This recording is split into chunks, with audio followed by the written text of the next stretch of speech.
Donc ici, on est au Pressing, la galerie de l'école municipale des Beaux-Arts de la ville de la Seine-sur-Mer.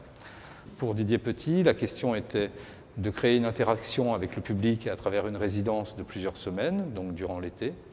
Donc d'avoir un travail récurrent pendant ces semaines qui allait l'amener à la rencontre avec les habitants, les passants, et en même temps de considérer l'endroit comme une boîte optique. Que finalement, à l'issue, son travail puisse être vu de dehors et de dedans, sans qu'il y ait obligation d'ouvrir le lieu à la visite. Didier Petit va d'abord coller un adhésif bleu sur l'ensemble des vitres de la galerie, donc un adhésif qui a des vertus transparentes, enfin qui a des propriétés transparentes. En haut, il a mis une bande d'adhésif semi-opaque pour symboliser la ligne d'eau, parce que les méduses qui sont représentées finalement sont représentées aussi en fonction des profondeurs à laquelle elles vivent. Donc il y a quand même cette volonté de les situer dans leur contexte. Après, la démarche, c'est de dessiner sur un papier la forme de la méduse à partir d'une diapositive qu'il a réalisée lui-même. Ensuite, ce dessin va servir de contre-marque à la découpe des méduses sur l'adhésif. Donc dans le principe, le dessin est plaqué sur l'adhésif, la découpe se fait papier plus adhésif dans le même temps. Ensuite, le papier est retiré et tout le jeu va être au scalpel d'enlever toutes les parties découpées qui doivent créer la forme, évidemment sans se tromper entre positif et négatif. Alors pourquoi les méduses, Didier? Pourquoi les méduses?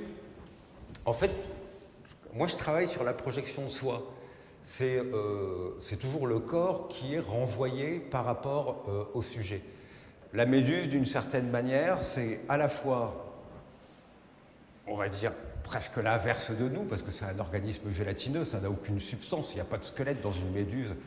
Et en même temps, dans l'histoire de l'art, elle est hyper importante, parce que la méduse, c'est ce qui pétrifie les gens lorsqu'ils la voient. J'aurais pu parler d'aquarium, je préfère le mot vivarium, parce que le mot vivarium, c'est vivere en latin. Donc c'est vivre, plutôt que l'aquarium. Le vivarium est dérivé d'aquarium. Et j'ai préféré ce mot-là, et en fait, cet espace-là devient un espace d'aquarium dans lequel on va rentrer et s'immerger. Moi, j'ai été en immersion. J'ai passé 7 semaines ici. 7 semaines. Il m'est arrivé de dormir dans la galerie, dans des conditions assez rocambolesques, c'est-à-dire que j'avais rien ici. Donc en fait, je dormais, j'avais un peu de papier bulle, donc je dormais par terre, juste pour pouvoir voir la lumière de la nuit et capter la lumière du matin pour savoir comment ça marchait. Parce que, je le répète, je ne savais pas. Je n'ai fait que tendre du bleu. Je ne savais pas exactement où j'allais les mettre. À chaque fois, les dessins que je faisais, je les déplaçais pour me dire est-ce que ça va là, est-ce que ça va là, est-ce que ça va là. Il fallait que ça aille en fonction de leur positionnement, mais il fallait aussi que la scénographie, si on peut parler comme ça, aille par rapport au lieu. De près, quand on fait des gros plans, c'est que dans tes méduses, on voit des visages. Alors, est-ce que c'est fait exprès ou c'est vraiment la reproduction des méduses telles qu'elles sont? C'est la reproduction. Moi,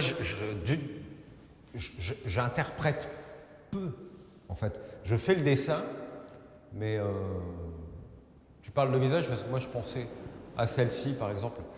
Moi, je fais le dessin, mais j'interprète assez peu. Moi, ce qui me plaît aussi dans ce travail, c'est pour ça que je fais du papier découpé sur les vitres, ce qui me plaît, c'est que ce rapport à l'espace et ce rapport à la lumière, en fait, il va générer...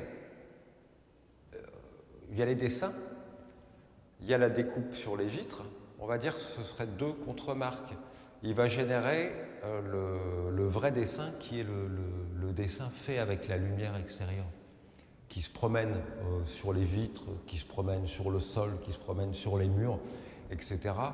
Et dans lesquels on retrouve l'essence même de la méduse, qui est ce corps évanescent, qui n'a pas de tenue, qui est gélatineux, qui est insaisissable, impalpable, et qui se déplace, qui bouge tout le temps.